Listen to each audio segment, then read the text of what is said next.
Oke, sekarang kita renungkan dulu. Tadi kembali ke pertanyaan bahwa kapan sih kita mulai bersyahadat? Kan balik lagi ya, nggak mungkin saya mau ingat sama Allah kalau saya belum pernah ketemu sama Allah. Kasaran katanya begitu. Maka syahadat itu adalah penyaksian. Disadari atau tidak, diketahui atau tidak, Quran memberikan informasi yang amat sangat penting dari primordial kita hadir ke semesta raya ini. Di surat 7172, di situ ada kata-kata alastu birobbikum qalu bala syahidna.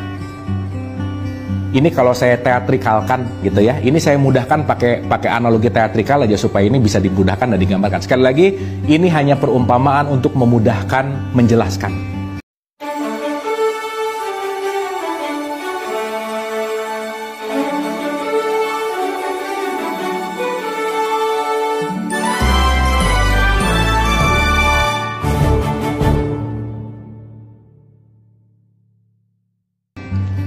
Sejatinya kita semua itu pernah hadap-hadapan langsung sama Allah, gitu kira-kira.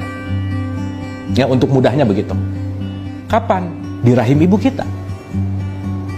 Ketika kita ditiupkan ruh, di situ ada perjanjian suci di mana kita ditanya siapa Tuhan kamu, dan kita semua menjawab, Engkau ya Allah, Engkau adalah Tuhan kami.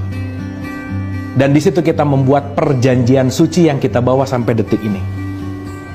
Maka disadari atau tidak, kita terlahir ini ada MOU antara kita dengan Allah, ada perjanjian kita dengan Allah.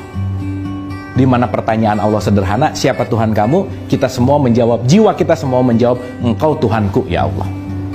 Tapi menariknya, ketika kita lahir kita jadi nggak tahu apa-apa. Di situ permainan dimulai dalam tanda petik.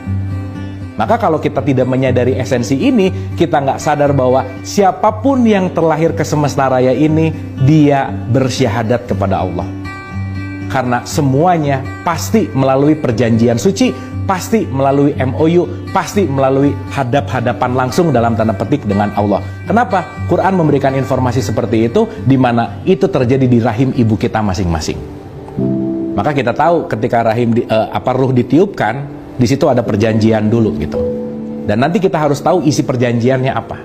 Karena begitu kita tahu isi perjanjiannya, berarti kita mengenal diri kita, mengenal Allah. Dan kita hidup ini sebetulnya menjaga perjanjian itu dengan Allah. Itu esensi dari syahadat. Kenapa? Asyhadu alla ilaha illallah. Aku bersaksi tidak ada Tuhan selain Allah. Apa bedanya?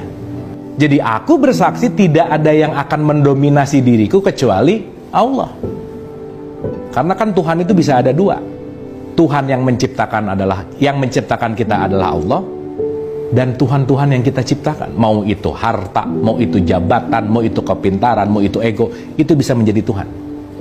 Minimal orang Islam sehari semalam itu bersyahadat itu minimal itu diulang-ulang dalam setiap sholat. Subuh ada syahadatnya pasti tuh di rakaat terakhirnya. Zuhur semuanya setiap sholat pasti ada asyhadu alla ilaha illallah. Jangan-jangan itu hanya lip service verbal yang diucapkan tanpa sebuah kesadaran. Tetap aja yang dituhankan adalah selain Allah. Yang dituhankan adalah egonya, mau-maunya, keinginannya, hartanya, jabatannya, dan seterusnya. Clear ya? Oke. Jadi di awal, mari kita sama-sama sadari bahwa syahidah atau syahadat itu artinya menyaksikan. Aku bersaksi. Yang namanya saksi itu nggak boleh nggak ketemu. Contoh, saya menjadi saksi di pengadilan atas kecelakaan orang lain misalnya. Begitu hakim nanya, hei saksi, saya, apakah kamu menyaksikan kejadiannya? Terus saya bilang, enggak, berarti saya adalah saksi palsu. Kalau saya berani bersaksi, berarti saya menyaksikan. Nah menariknya hari ini boleh jadi ada orang yang sholat tetapi belum bersaksi, belum menyaksikan, tidak mengerti makna dari penyaksian kepada Allah itu sendiri, gitu kira-kira. Nah sekali lagi, ini adalah pendapat, ini adalah satu sudut pandang yang mudah-mudahan bisa mewarnai pemahaman kita, pembelajaran kita, yang mudah-mudahan ini bisa melengkapi. Jadi kita sama-sama belajar.